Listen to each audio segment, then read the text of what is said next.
గత ప్రభుత్వం మిమ్మల్ని అందరినీ భయపెట్టింది. అది నేను అర్థం చేసుకోగలను. కానీ మేము మీకు భుజం కాసే వ్యక్తులు. మేము అందుకే ఒక వ్యవస్థని తిరిగి బలోపేతం చేయాలంటే చాలా చాలా కష్టసాధ్యమైంది. నాకు నిజంగా చెప్పాలంటే ఒకసారి నాకు ఇది నేను చాలా ఆనందంగా ఎంచుకున్న శాఖ.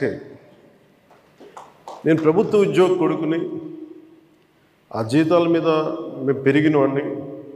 మా నాన్న జీతాలు రాకపోతే మమ్మల్ని స్కూల్ బయటికి పంపించి మళ్ళీ జీతాలు వచ్చిన తర్వాత మళ్ళీ స్కూల్లోకి అలౌ చేసినాయి. అవి కూడా ఉన్నాయి నా సంఘటన.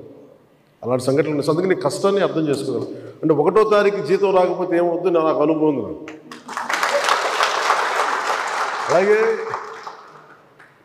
ఆఖరి వారంలో డబ్బులు అయిపోతే కూడా ఆ పరిస్థితి కూడా నాకు తెలుసు. మాకు పొరపాటున మేము ఏదో ఇవి జరిగిపోయినాయి, కానీ మేము ఇలా ఈ సినిమా రంగంలో ఇవన్నీ ఉండటం వల్ల బేసిక్గా చాలా సాధారణ స్థాయి నుంచి వచ్చాం. కాబట్టి అన్నిటికంటే కూడా సాధారణ స్థాయి మాకు భగవంతుడి వచ్చిన మమ్మల్ని తీసుకొచ్చిన సాధారణ స్థాయి కష్టాలని మేము మర్చిపోతాం.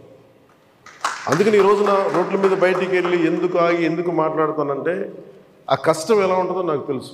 ఇందాక మీరు ఇచ్చిన రిప్రజెంటేషన్ కూడా ఆ కష్టం ఎలా ఉంటుందో నాకు తెలుసు. సో ఇలాంటి స్పందనకి వెంటనే ఉంటుంది.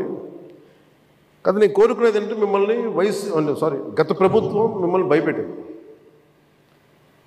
అంతకుముందు ఉన్న ప్రభుత్వంకి మీరు ఏదైనా ఒక నిరసన చెప్పడానికి చాలా బలంగా చెప్పగలిగేవారు.